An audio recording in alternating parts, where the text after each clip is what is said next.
Ladies and gentlemen, the President of the United States. President Trump making a play for the African American vote. The Democrats are very nervous, I will tell you.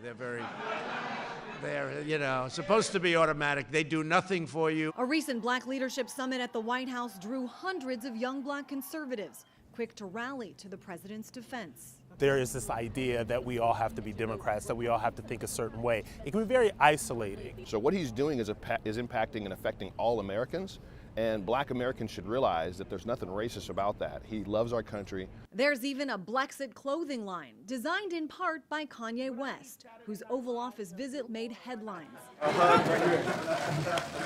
As did President Trump's granting clemency to a 63-year-old African-American woman serving a life sentence for a nonviolent drug conviction.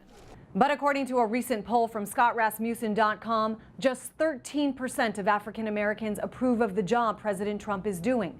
87% disapprove.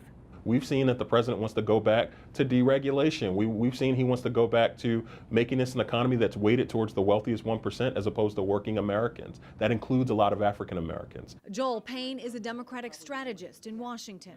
In 2016, we saw a whole lot of coal miners, factory workers, people who are traditionally Democratic voters vote for Trump. Are you worried that that could happen with the African American vote? When you talk about a policy of engaging the African American community in a meaningful way, this president has failed. He hasn't done it.